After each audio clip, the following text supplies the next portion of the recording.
Hey everyone, in this video I'll be showing you the most overpowered EREDRIM build in Mortal Shell 2. This will be for the early game, mid game, and into the late game. This character is extremely strong because of the shoulder check here, which can do insane amounts of break damage, which lets you do some critical hits and get riposte off. Now that's how he actually stacks up his abilities, and I'll be breaking down the best strategies for bossing as well as mobbing, because EREDRIM is honestly extremely strong, and I'll show you where to get the weapons here, because we can do some pretty cool stuff with like the electricity here on the Axatana Weapon is what you're seeing. Very powerful weapon, and you can actually grab this very early on. Now between EREDRIM's two abilities here, the shoulder bash in my opinion is just so much better. You charge this up, but it does a lot of break damage, and it lets you actually knock some bosses out of their animations, and some bosses that have like explosives, it'll explode and damage the boss and not yourself. The ethereal diapason here is okay. It's more so for mobbing because it's in a large area of effect, but we can buff it up if you prefer to use it. But it's the executioner here that makes him so strong. Slaughter stacks are gained by doing a riposte here, which you can actually go on a roll with this shell. So while Slaughterer is mostly just used for you to take out and execute enemies, the more Slaughterer stacks you get, the more you can, or the less health the enemy has to lose before you're able to use this ability. But what we care about is getting the tank here. Now, every Slaughterer stack will give you damage reduction. So if you get rolling and get a ton of stacks, you can give yourself insane damage reduction here.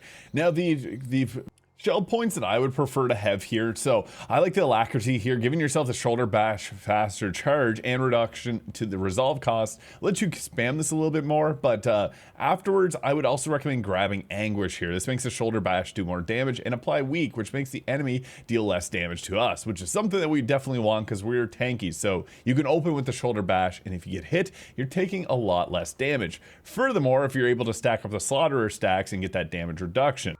Now, there are some builds here that use Frost. Now, Frost is something you'll get very late in the game, and I'll show you guys where to find that, but you can build around this, and for certain areas in the game, he's actually a really good shell to use because of his Frost immunity.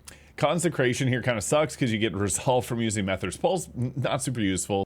But it's once you unlock the fourth tier of the shell points here where things get crazy, because you can grab Seal Affinity, which is going to give you additional parry timing. So depending on the seal you're using, this can be a really nice thing. You can also make it so that riposte will deal more damage. However, riposte in this game don't do a lot of damage. And the typical thing that you want to do when you get a riposte off is to try and get as many attacks in as you can.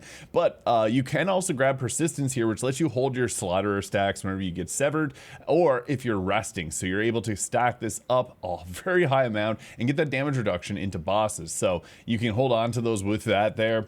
And there's also the oppression here, which will give you the break damage, and trauma, which will apply break over time. But I found early on it's best to have alacrity and anguish, and then you can put more points into the massacre here if you like, and carnage for the explosions. These are more so for mobbing, but if you were to go with something like this later on, where we take 2 points alacrity, 2 points anguish, 2 points into tank, a single into massacre here, and then put points into carnage for the bleed, as well as reduce the amount of stacks we lose, the parry timing, as well as 2 points into oppression for more break. I'm around level 25 here, and this is, I would say, more than enough. Depends where you're at in the game though, but I personally really like the Axatana here. This weapon is extremely powerful. I do have a guide that I'll have in the pinned comment on where to get this, but to do a quick run through, you would come to Marrow Keep here, and we're just gonna run straight down, jump off the bridge on the side here, and you're gonna warp over to here, and then you're gonna teleport from here over to this section here, and then with this, you'll jump across the tower here and you can climb up. Again, it'll be in the pinned comment. But the Axatana is really powerful because it's a fast attacker, but the charge heavy turns it into an axe.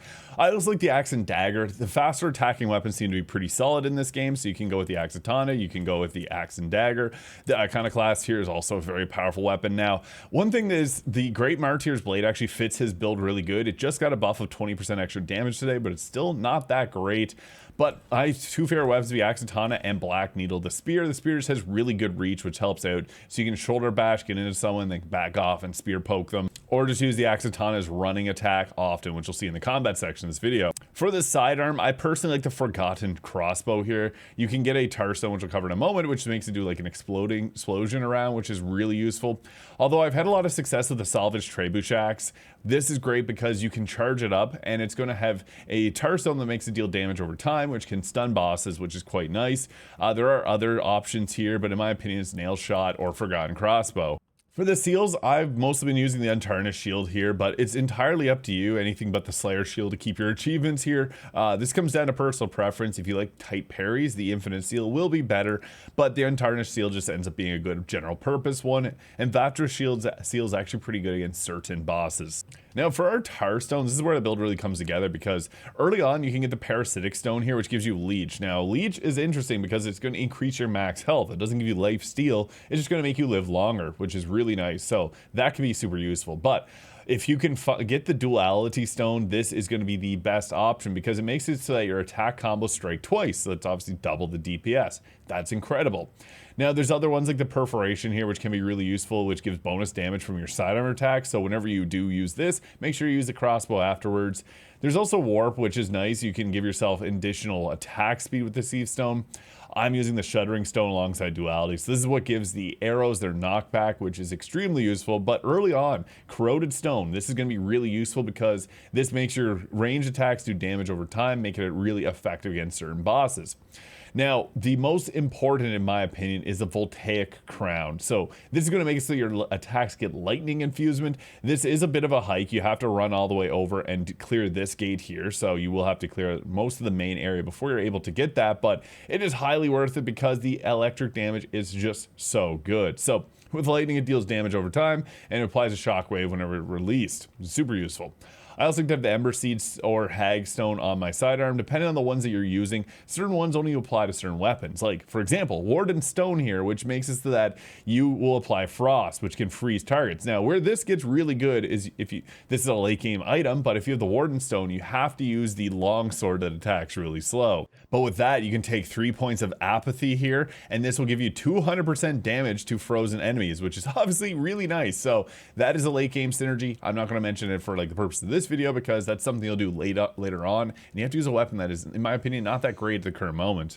And for our ability Tarstone, you can go with the Unwieldy or the Acolyte Stone. These are purchasable from Marrowkeep, from this merchant there.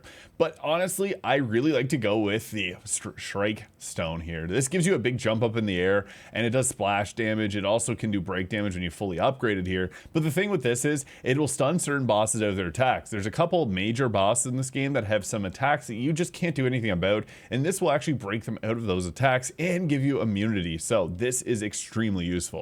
And for the items that we'll have equipped, I would recommend throwing on Grisha's Remnant here. If you can get this and put it as a passive, it's going to make it so every attack that you do is a chance of summoning in a Grisha, which is insanely powerful. You can also use something like the Moonshine here to give you a resolve. I'd recommend having this as your active one because you can use this to give resolve, which lets you do your spell attacks. So these two are, in my opinion, the best choices. But you can swap some out depending if you're going against electricity, blood curse, or even poison, so these can be nice. I'd also recommend having Teal here for the immunity as well to poison, because there's a couple points in this game where it's really annoying. But these items are nice. I would just recommend going Grisha on the passive and then common Moonshine on your active. And you'll press the control sticks to equip these as both. But yeah, typically as far as combat goes, the shoulder check is just so good because you can stagger enemies immediately. A lot of the time you actually do a lot of damage. You can see the Grisha getting summoned there. Grishas will always do knockdown. Now, sometimes you want to get a bit of a distance from the enemies here because they are very aggressive, but you can take them on 1v1. Typically, you don't want to get overwhelmed here as the attacks from this sword are really good. But the trick is you want to try and use your sprinting attack if possible. So if you get into a run animation and then go into someone, you do a spinning attack, which gives you a bit of a delay in your attack, but it does a lot of damage. So it's really worth trying to get that attack off. So bobbing in and weaving out is really nice because you can get in, do this attack, and typically if you do that, you have enough time to get away from it, and that's exactly why we like to go for trying to get them both at the same time. The Grisha is really nice though, again, because it's got that knockdown there, so if you get lucky in spawning one in with your attacks there, it can be really impactful because it's just going to help out with tanking a little bit for you, as it'll knock down enemies and you're just not going to take damage. So that's kind of the trick to this. You want to be approaching enemies using your abilities as much as possible. I do have guides on how to take care of specific bosses because there's other mechanics that come into play, but for the most part, your shoulder check is going to be great against bosses. Using your arrows is going to be good against general mobbing, so it just depends what type of content you're looking at. That was unfortunate. Just be mindful, some of the enemies like this here actually has a very high attack, so it can actually hit really hard despite them not looking like they'd be much of anything. But yeah, you don't have hyper armor through a lot of your attacks, so you do have to get really good with the timing on it. So You can go for parries as well, but certain bosses are more dodge bosses than certain ones are more parry bosses. We got lucky with 2 Grisha Hunters there. But you see the value of going 1v1 against an enemy here. It's just so much better to take less aggro. But this is a great way to open up. He's got that stupid annoying attack, but we got a lot of break on that, so you can always just follow it up with another. And as you can see, you actually take enemies out of their animations with your shoulder bash, so that is obviously really good. And then when you knock enemies down, you have a chance of summoning in your Grisha. So again, you kind of are trying to combo as many attacks in to get that to summon, and you can get the Grisha Hunter from the very early hours of the game. So that is the ultimate guide to playing Eredrim in Mortal Shell 2. If you have any questions, hit them in the comments below. Subscribe if this was useful, and we'll catch you in the next one.